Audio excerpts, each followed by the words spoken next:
수수감사주일입니다. 농사 짓는 사람이나 감사하지 우리 같은 사람이 무슨 감사가 있겠습니까? 그러나 우리가 농사 짓는 사람보다는 훨씬 편하고 훨씬 더 잘 살고 있습니다. 감사할 것이 훨씬 더 많은 사람인지도 모르겠습니다.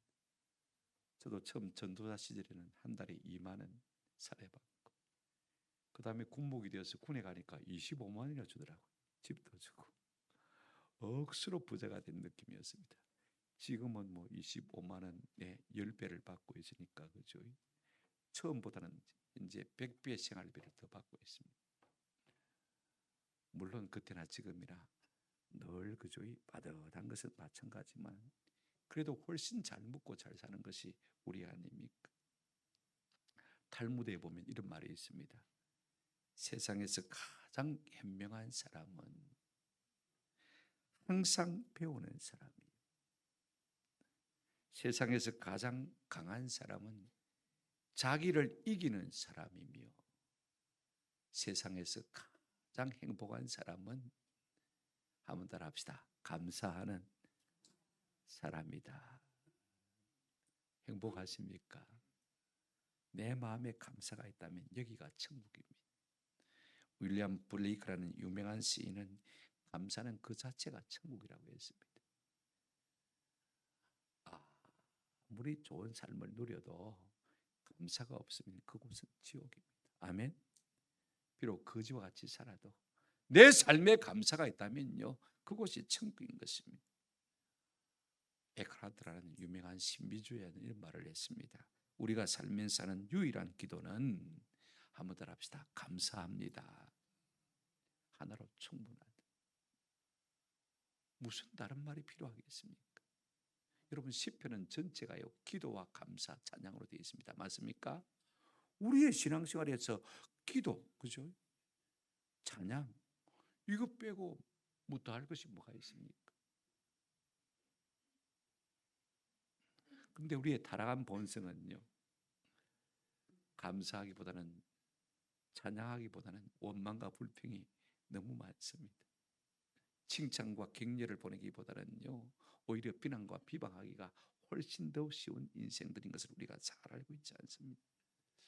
그런 세상에서 훨씬 더 많은 원망과 불평을 받으시고 훨씬 더 많은 비방과 비난을 받으신 분이 누구일까?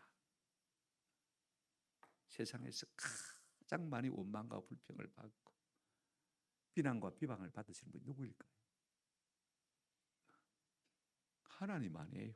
여러분, 하나님 원망 안 합니까? 하나님 앞에 불평 안 합니까? 안 믿는 사람은 대놓고 사대지라고, 그렇죠? 우리는 은근슬쩍 하나님을 원망하고. 그러니까 우리 하나님은요, 감사에 목마른 분이에요. 시편 50편 23절 보실까요? 같이 한번 읽어보십시다. 시작.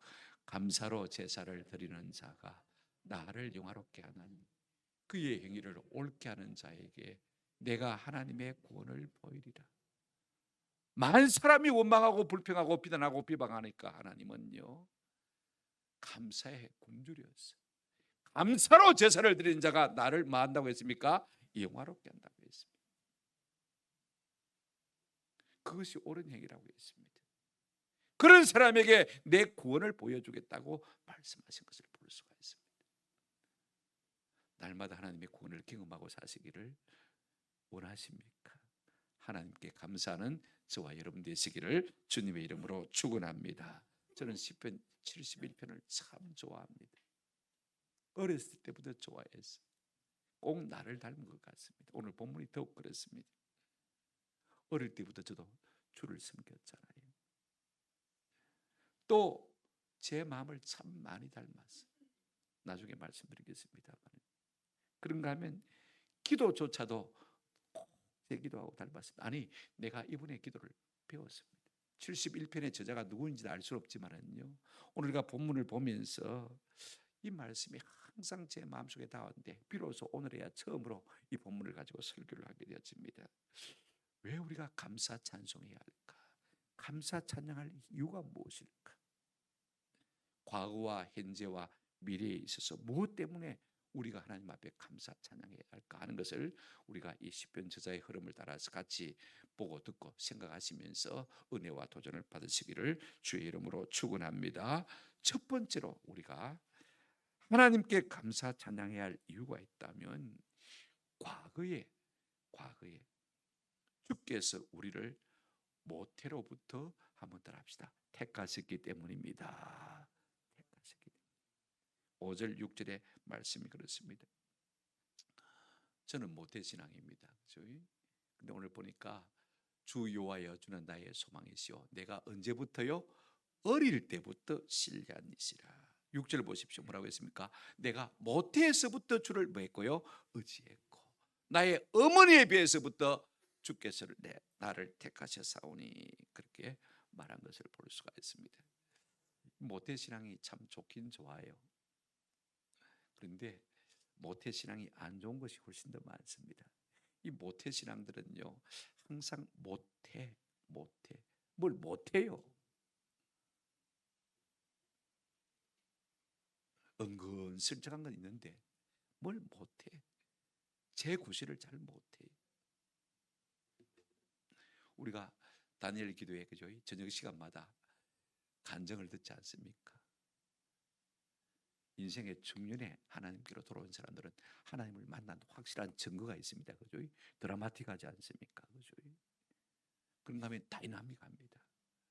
들으면 은혜가 됩니다. 눈물이 나요. 그죠? 그런데 모태신앙은 그런 게 없어요. 남을 감동시킬 만한 그런 게 전혀 없습니다. 뜨거운 열정도 없습니다. 화끈한 것도 없습니다. 그런데 한 가지 딱 있는 건 있습니다. 한번 따라합시다. 6절에 보시면 나의 어머니에 비해서부터 주께서 나를 마셨다 택하셨다. 그냥 변하지는 않아요. 요동하지는 않아요. 제가 이 말씀을 더 오래 설명할 시간은 없고 그래서 어떻게 하겠다고 했습니까? 6절 끝에 보시면 나는 항상 주를 말이다 찬송하리다. 비록 내 삶에 드라마틱하고 다이나믹한 것은 없지만은 우리 하나님이 나를 택하시고 오늘까지 하나님을 의지하고 살게 해주신 그 은혜 감사해서 나는 항상 종일 주를 말이다 찬양하리다. 오늘 우리 가운데 모태신앙이 있다면요, 주일학교 출신이 있다면 저는 좀 도전을 드리고 싶습니다. 여러분들은 다른 사람보다도 갑절이나 더욱 주님을 찬양하셔야 합니다. 아멘. 더욱 더 많이 감사해야 합니다. 어찌를 하지 아니하고 주님 대적하지 아니하고 평생을 그렇게 올곧게 살아오셨으니까 뜨거운 것은 없어도요 교회 안에서 가장 하나님을 많이 찬양하고 갑절로 찬양하고 항상 찬양해야 될 사람이 누구냐? 어릴 때부터 주를 섬긴 사람. 주일학교 출신들은요 좀 그런 은혜와 도전이 있기를 주님의 이름으로 축원합니다. 우리가 자동차를 사면 한 달은 행복하겠죠. 집을 사면 1년은 행복하겠죠. 우리가 부자로 살면요 얼마나 행복하겠습니까? 3년 안 넘어갑니다. 그냥 그게 그거예요. 그렇게 사는 모양이다 싶은 정도입니다. 다 시들해지는 것입니다. 그러나 내가 하나님의 자녀인 것을 안다면요, 내가 하나님의 택함 받은 백성인 것을 안다면 우리는 온종일 하나님을 찬양하고 감사할 수가 있습니다. 이 같은 은혜가 우리 가운데 있기를 주님의 이름으로 축원합니다. 아멘. 두 번째로 우리가 왜 감사해야 될까? 현재 지금에 있어서 말입니다. 우리가 하나님 앞에 감사 찬양해야 할 이유가 있다면 두 번째, 여러분 큰 두 번째 대지입니다. 현재 주께서 우리의 견고한 피난처가 되시기 때문입니다. 큰 두 번째 대지 집사님 넘겨주시기를 바랍니다. 7절 8절 한번 보시기를 바랍니다. 나는 무리에게 이상한 징조같이 되어 싸우나 주는 나의 견고한 피난처시오니. 그 다음에 8절에 보면 주를 찬송함과 주께 영광 돌림이 종일토록 내 입에 가득하리이다. 자, 여러분 오늘 이 시편의 저자는요 이 부분이 참 중요한 것 같아요. 언제 왜 주님을 찬양하는 것입니까? 오늘 본문 보시면 7절에 나는 나는 무리에게 7절입니다. 이상한 징조같이 되어 싸우니. 좀 감은 잡혔는데 말이 좀 그렇죠. 나는 무리에게 이상한 징조같이 되어 싸우니. 세번역 성경에 보면 비난의 표적이 되어 싸우니, 비방의 표적이 되어 싸우니, 이렇게 말하고 있는 것을 볼 수가 있습니다. 여러분, 우리 예수님에게 예언된 말씀이 바로 이 말씀입니다. 누가복음 2장 34절을 보면요, 시몬이 성령의 감동을 받고 성전에 올라가서 아기 예수를 만나지 않습니까? 저희 품에 안고 그를 축복하기도 했습니다만은 그 어머니 마리아를 향해서 이런 말을 했습니다. 보라, 이는 이스라엘 중 많은 사람을 피하거나 흥하게 하며, 한번 따라합시다. 비방을 받는 표적이 되기 위하여. 아마 이 예언의 말씀을 들은 마리아의 마음이 절긍하고 내려앉았을 것입니다. 차라리 내가 당해야지, 왜 내 아들이 비방받는 표적이 되어지냐. 세상 나가서 손가락질 받고 말로 해코지를 당하고 말입니다. 정죄받고.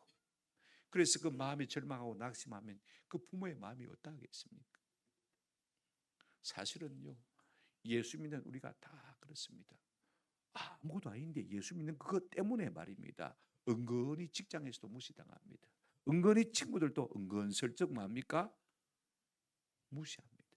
비방합니다. 비난합니다. 정죄하는 것을 볼 수가 있습니다. 공연히 상처를 줍니다. 시편 22편 6절에 보면 나는 벌레요 사람이 아니라 사람의 비방거리요 백성의 조롱거리니이다. 예수님이 향한 예언이기도 합니다만은요, 사실 이 시편의 저자가 그랬다는 말씀인 것입니다.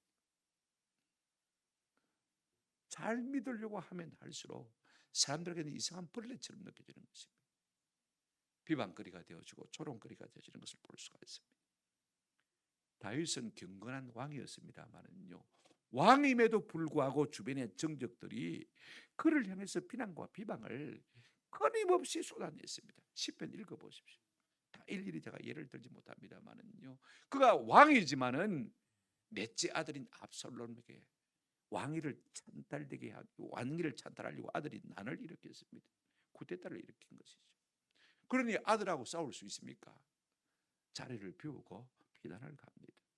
근데 엎친 데 덮친 격으로 선왕인 사울 왕의 친족되는 시므이라는 사람이 말입니다, 도망을 가는데, 피신에 도망가는데 뒤쫓아서 돌멩이를 던지면서 먼지를 날리면서 꺼져라 말로 막 얼마나 정죄하고 비난하는지.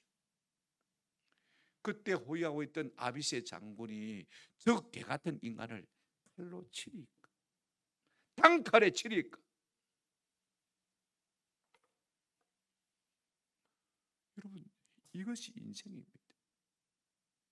그때 다윗이 뭐라고 하느냐, 참 놀라운 말을 합니다. 하나님이 저로 나를 비방하게 하셨으면 내가 어떻게 하겠느냐, 가만두어라. 그렇지 않으면 하나님께서 내게 갚아주실 것이다. 한번 따라합시다. 나는 기도할 뿐이라. 히브리어는 한 단어입니다. 나는 기도할 뿐이다. 여러분, 우리가 세상에서 상처받고 고통당할 때 어떤 마음을 가지십니까? 여러분, 빈총도 맞으면 아픕니다. 주먹으로 때려서 아픈 것만 아닙니다. 빈말도요, 헛말 함부로 해대면요, 다 마음에 상처받지 않습니까? 우리 속담에 아니 땐 굴동에 연기 날까라는 속담이 있습니다. 우리가 살다 보면요, 아니 땐 굴뚝에도 연기 날 수 있습니다. 애매하게 고난받을 때가 있습니다. 눈에서 피눈물이 날 때가 있습니다.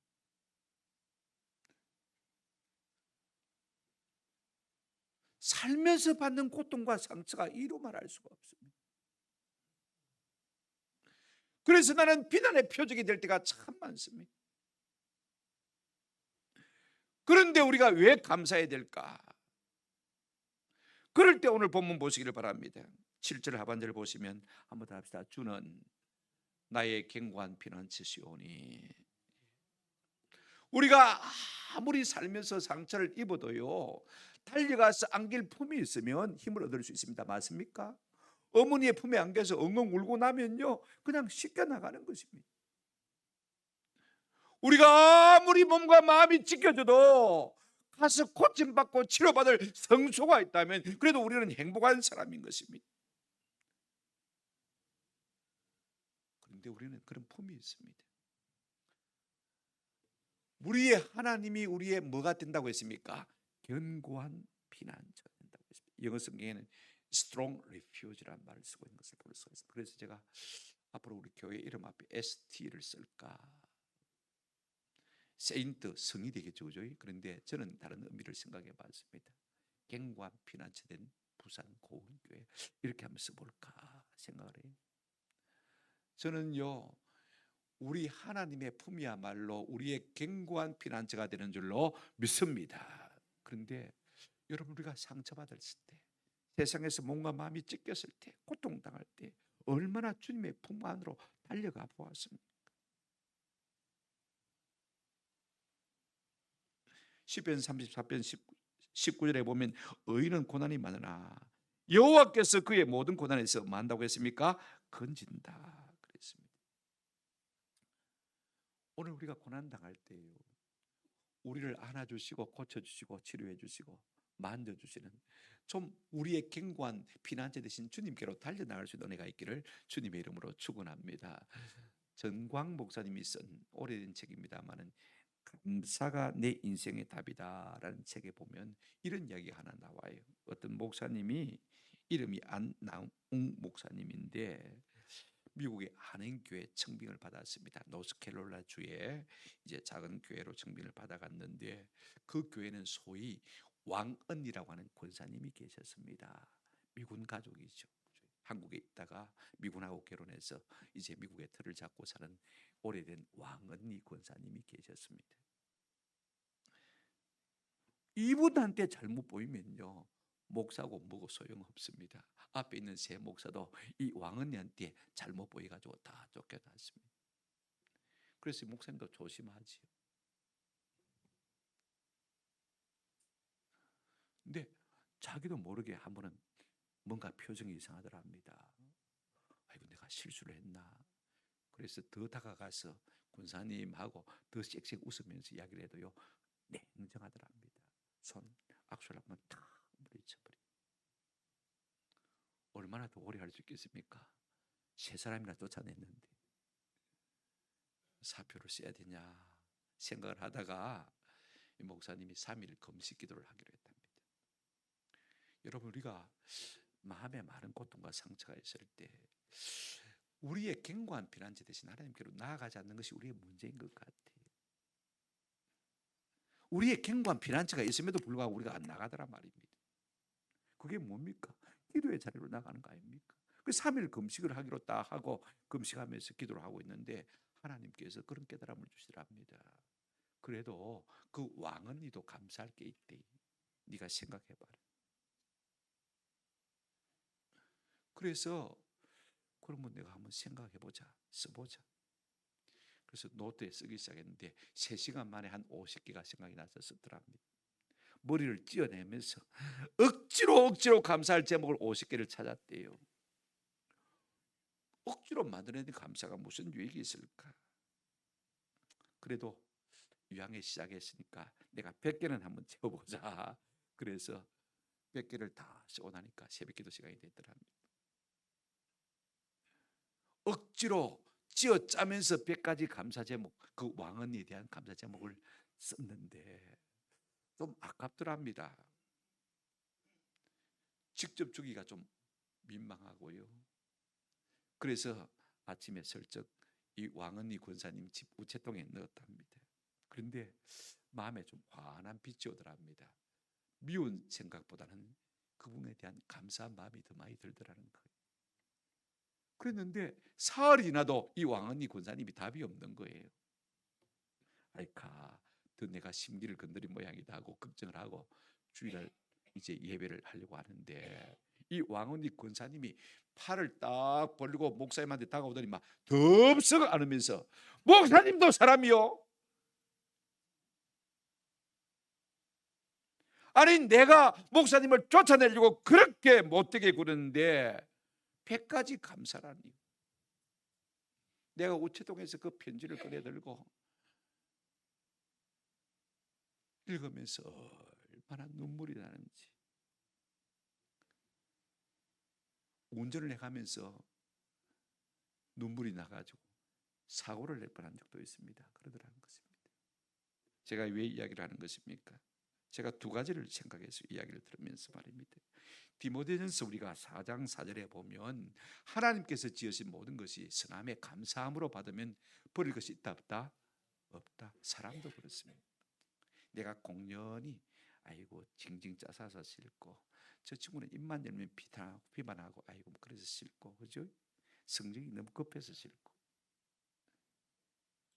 그러면 감사할 사람이 한 사람도 없습니다만은, 그러나 여러분 하나님께서 지으신 모든 것이 선함에 감사함으로 받으면 버릴 것이 있다 없다?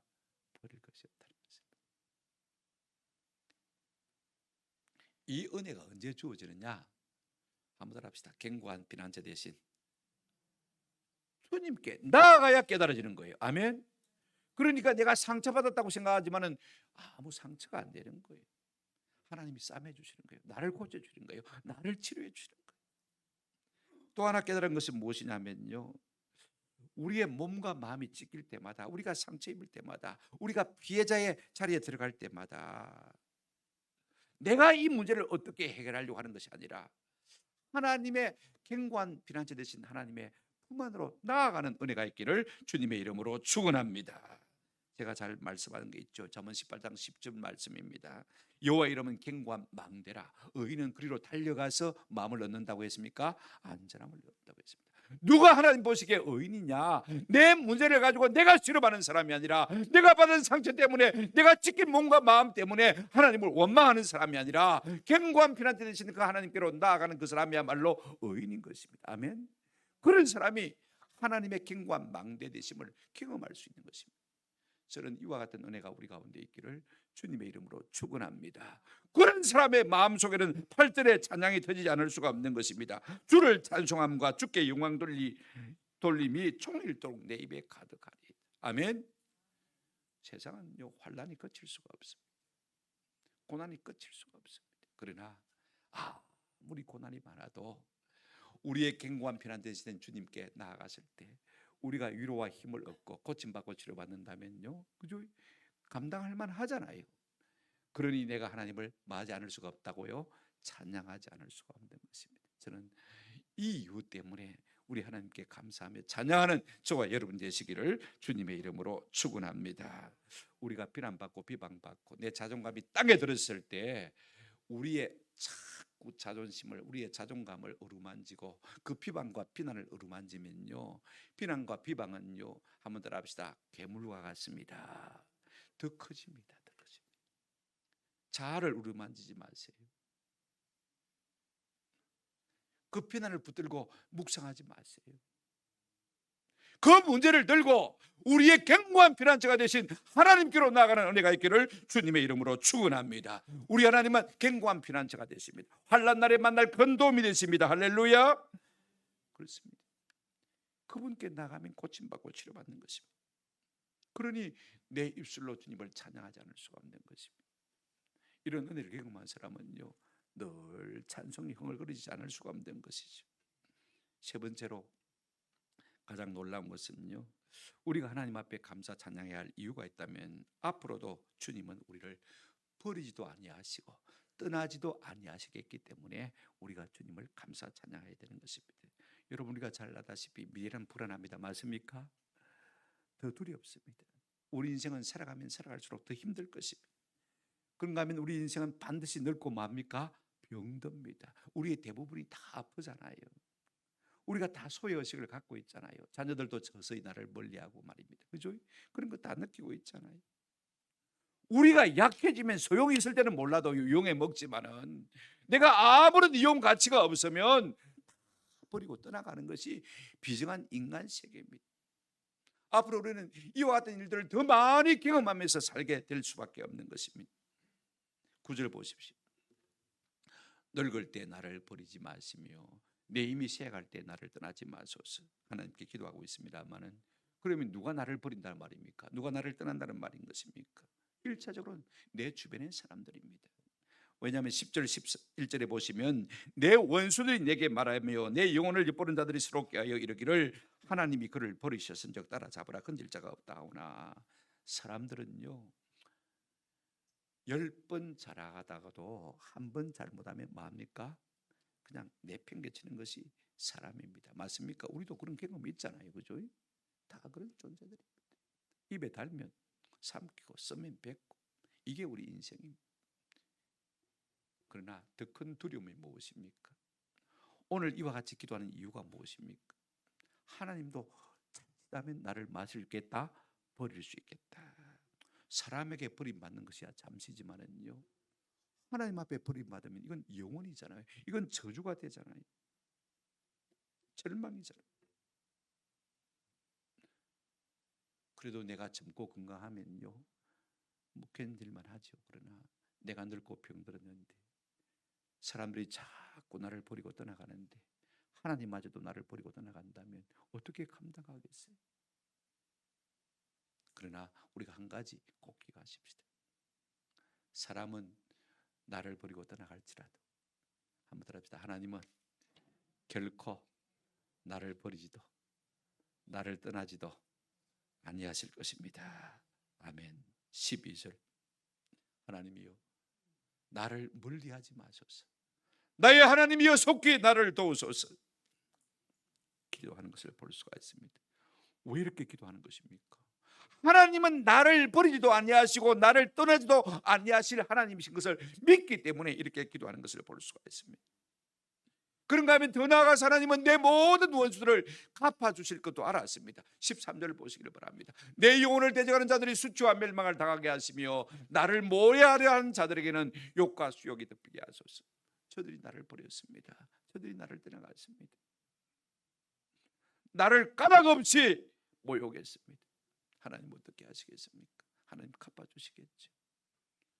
다윗은 시편 23편 5절에서 이렇게 고백한 것을 볼 수가 있습니다. 주께서 내 원수의 목전에서 내게 상을 차려주시고 내 기름을 내 머리에 부으셨으니 내 잔이 넘치나이다. 하나님, 내가 힘없고 내가 병들고 내가 나이 들고 약해졌을 것 같아. 사람들은 나를 버릴지라도 하나님은 나를 존귀 있게 해주시기를 바랍니다. 그렇게 해주실 줄로 믿습니다. 그 사람들의 앞에서 내 머리에 기름을 비우시고 나를 더 존귀케 해주실 줄로 믿습니다. 이 믿음이 그 가운데 있었던 것을 볼 수가 있습니다.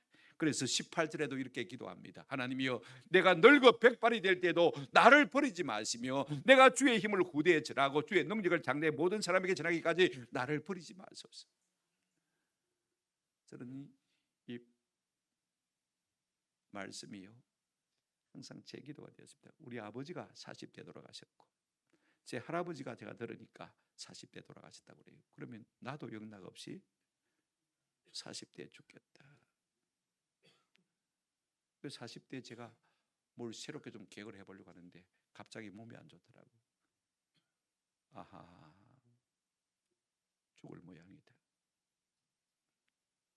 금정산 올라갔는데 한 발자국도 내디딜 힘이 없더라고. 뭘 어떻게 용기를 내볼 수가 없어. 그때만 그런 것이 아니고 어릴 때부터 나도 모르게 10편 71편 하나님 내가 늙어 백수가 될 때도, 옛날에는 백수라고 번역했습니다. 백발이 될 때도 내가 병들 때도 하나님 나를 버리지 마시고 나를 떠나지 마소서. 나도 모르게 이 기도를 계속 해왔어요. 그러니까 지금 60 중반인 지금도 살고 있지 않습니까? 어떻게 이와 같은 기도를 할 수 있는 것입니까? 약속이 있어야 될 거 아닙니까? 근거가 있어야 될 거 아닙니까? 성경에 그런 약속 참 많습니다. 여러분 신명기 31장 6절 말씀 보시길 바랍니다. 너희는 강하고 담대하라. 두려워하지 말라. 그들 앞에서 떨지 말라. 이는 네 하나님 여호와 그가 너와 함께 가시며 너를 결코 떠나지 아니하시며 버리지 아니하실 것입니다. 하나님은 자기 백성에게 약속하셨어요. 내가 떠나지도 아니하고 너를 마지도 않을 것이다. 버리지도 않을 것이다. 하나님 약속하셨잖아요. 내 노후가 어떻게 될지 모르지만은 그러나 하나님, 내가 하나님의 선하심을 믿습니다. 그러므로 내가 종일 주를 말 수밖에 없습니까? 찬양할 수밖에 없는 것입니다. 우리의 장래를 우리가 아무도 장담할 수가 없습니다. 우리 인류의 가장 오래되고 가장 큰 상처는 뭐냐면요, 버림받은 상처입니다. 우리가 에덴 동산에서 범죄함으로 말미암아 아담 하와가 에덴 동산에서 뭐 했습니까? 쫓겨났잖아요. 축출당했잖아요. 쉽게 말하면 버림받았잖아요. 그러므로 인류의 가장 오래된 상처는요, 버림받은 상처입니다. 가장 큰 상처도 역시 버림받은 상처입니다. 부모에게서 버림받은 자녀들, 그 상처가 이루 말할 수 없는 것이죠. 연인에게서 버림받은 사람, 남편에서 버림받고 아내에게서 버림받은 사람, 직장에서 버림받은 사람, 학교에서 왕따당한 사람, 그 마음의 상처는요, 사람이 어떻게 갚을 수가 없는 것입니다. 그 마음을 누가 어루만질 수가 있겠습니까? 우리 예수님 십자가에 달리셨을 때에 마태복음 27장에 보면 이제 하늘이 빛을 잃고 깜깜함이 온 땅에 둘러설 그때입니다. 제9시 낮 12시가 됐는데요, 그때 우리 예수님이 느닷없이 큰 소리로 엘리 엘리 라마 사박다니 하고 외친 것을 볼 수가 있습니다. 아람 말이죠, 그죠? 뜻을 번역하면 무엇입니까? 나의 하나님, 나의 하나님, 어찌하여 나를 버리셨나이까? 버리시나이까 아닙니다. 버리셨나이까 합니다. 하나님도 십자가에 달리신 예수 그리스도를 외면하신 것입니다. 그래서 하늘이 깜깜해진 것입니다. 하나님이 나를 버리셨구나. 이 버리심의 고통은 우리 예수님이 왜 당하시는 것입니까? 우리의 죄로 말미암아 우리가 하나님 앞에 버림받아 마땅하지만은 우리 주님이 하나님으로부터 대신 버림받으심을 당한 것입니다. 아멘. 그래서 우리가 하나님 나라의 자녀가 된 것입니다. 아멘. 그렇습니다. 우리 인류의 가장 오래된 비참한 비극이 뭐냐? 버림받은 것입니다. 버림받은 상처가 있는 사람은요, 누군가 다가가서 아무리 위로해줘도요, 관계가 아무리 좋아져도 어느 한순간에 그냥 핫바지 바르듯이 것이 새버리고 없습니다. 왜? 저 사람이 또 날 버리면 더 큰 상처를 입을 텐데 그 전에 내가 도망가야지. 항상 그런 마음의 상처가 그 마음 가운데 도사리고 있기 때문에 그렇습니다. 버림받아 본 사람의 비극과 아픔은요, 그 사람만 알 수밖에 없는 것이죠. 왜 하나님께서 아들을 버리신 것입니까? 버림받은 우리를 다시 자녀로 삼으시기 위해서 버림받으신 것입니다. 저는 이 십자가의 주님을 보고 나는 절대로 누구든지 버리지 않을 것이다. 물론 저가 나를 버리고 가는 것은 어쩔 수 없죠. 우리 어머님이 32살에 혼자 되셨는데 아들이 넷이었습니다. 88세가 된 지금도 혼자 사십니다. 얼마든지 우리를 버리고 제가 할 수도 있는데 버리지 않으셨습니다. 그 사랑이 너무 감사한 것이죠. 한번 생각해 보십시오. 더 큰 하나님의 사랑은요, 내가 니만 인간이가 니 없어도 괜찮다. 아닙니다. 하나님은 이 세상에 오직 나 혼자인 것처럼 우리를 사랑하신 것을 볼 수가 있습니다. 한번 더 합시다. 버리지도 아니하고 떠나지도 아니하리라. 독일의 유명한 철학자 임마누엘 칸트는요, 이런 말을 했습니다. 내 삶을 의미 있게 만드는 내 단어로 된 한 문장이 있다. 그것은 곧 Du bist wie wir. 한번 더 합시다. 주께서 나와 함께 하심이라. 주께서 나와 함께 하십니다. 독일어도 Du bist wie wir. 딱 내 단어입니다. 나를 나되게 한 것, 내 삶을 가장 의미 있게 만든 것, 주께서 나와 함께 하십니다. 아멘. 너를 버리지도 아니하고 떠나지도 않을 것이다.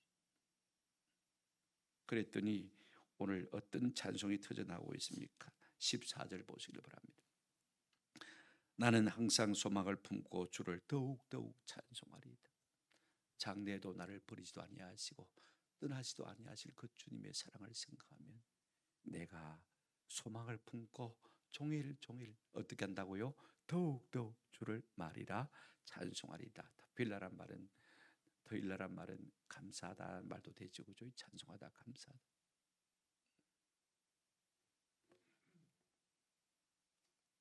말씀을 뵙습니다. 오늘 본문의 저자는 세 가지 이유로 하나님 앞에 감사 찬송하겠다고 합니다. 어릴 때부터 나를 택하시고 붙드신 그 하나님의 은혜에 감사해서 과거에 그렇게 하셨습니다. 현재 이 세상 살면서 내가 상처받고 찢긴 몸이 될지라도 우리 주님이 나의 견고한 뭐가 되시고요? 피난처가 되신 내가 주를 종일 찬송하리이다. 장래에 험한 일이 많겠지만은 사람들은 다 나를 나이 늙고 병들었다고 버릴 것이지만은 그러나 우리 하나님은 떠나지도 버리지도 아니하실 것을 알기 때문에 내가 더욱 소망을 품고 주를 말이다 찬송하리이다. 오늘 우리 가운데 이 같은 감사의 제목이 있었어. 남은 생의 날마다 우리 주님을 감사하며 찬송하며 살아가시는 은혜가 있기를 주님의 이름으로 축원합니다. 이런 것 아니라도 제가 전에도 한 말씀을 드렸습니다만은 1990년대 한참 프랑스를 풍미하던 엘르라는 잡지책이 있었습니다. 우리 한국에도 엘르라는 잡지책이 나옵니다만은요. 그때 편집장으로 있던 장 도미니크 보비라는 사람이 43살이었는데 갑자기 뇌졸중이 왔습니다. 상태가 심했습니다. 3주 만에 의식이 돌아오긴 했지만은 손가락 하나 까딱을 못합니다. 이걸 갖다가 락인 신드롬이라고 말합니다만은 의식은 멀쩡한데 몸도 은 한 구석 꼼짝할 수가 없는 거예요. 다 들리는데 반응을 할 수가 없는 거예요. 내 생각은 멀쩡한데 뭘 어떻게 해볼 도리가 없는 거예요. 한 석 달이 지난 다음에 겨우 왼쪽 눈이 까불이 떠 있다가 감았다가 그 정도는 할 수 있습니다. 왼쪽 눈꺼풀 하나는 깜빡깜빡 할 수가 있다고 그래요. 이분이 생각하다가 이걸로 내가 사람과 소통하면 되겠다. 누가 물어보면 깜빡 한 번 하고, 그죠? 예스면 한 번 하고, 아니면 두 번 하고, 그죠? 이렇게 해서 조금씩 발전하다가 마치 모르스 부초는 말입니다. 무전기 따르잖아요. 똔똔똔똔똔똔똔 하잖아요. 그걸 가지고 사람과 소통하기 시작했어요. 그래서 쓴 글이 잠수종과 나비라는 책입니다. 아주 유명한 책인데 아마 읽어보신 분들은 읽어보셨을 것입니다. 그 책에 보면 이런 내용이 나와요. 끊임없이 입속에 과다하게 고이다 못해 입 밖으로 흘러내리는 침을 정상적으로 빨아 삼킬 수만 있다면, 이렇게만 할 수 있다면 말입니다. 나는 세상에서 가장 행복한 사람이다. 여러분은 침 다 빨아들이지 않습니까? 그렇죠? 제가 확인해 보니까 21년 7월 4일 맥주 감사주일 칼럼에 이런 걸 썼더라고요. 우리의 몸값은 얼마일까? 눈 하나에 1억, 눈 두 개면 2억입니다. 그렇죠? 신장 이식에 3천만 원, 심장 이식에 5억 원, 간 이식은 7천만 원. 헤아리자면 끝이 없죠. 우리가 두 눈 뜨고 다니면서, 그죠? 두 발로 걸어 다니는 것, 이게요 우리의 몸값이 계산해 보면 51억 원치랍니다. 51억 원. 여러분 51억 원 자가용을 타고 다니는 겁니다. 그죠? 두 발로 걸어 다니면 그렇습니다. 산소 호흡기 중환자실에 들어가서 1시간 사용하면 36만 원. 하루 종일 쓰면 얼마요? 860만 원. 산소 호흡기 안 달고 내 스스로 숨쉬고 있으면 하루 얼마 법니까? 860만 원 벌어. 아멘. 860만 원 번다 해도요 감사하지 않을 수가 없습니다. 오늘 내가 살아있던 것, 어제 죽었던 사람이 그토록 살기를 원하는 오늘입니다. 아멘. 하나님께서 우리의 삶의 기회를 주신 것, 그러지 우리가 감사하지 않을 것이 하나도 없습니다. 내가 몸 좀 아픈 거요 아무것도 아닙니다. 더욱더 종일 주를 찬송하고 감사하며 하나님의 기적을 경험하는 놀라운 은혜가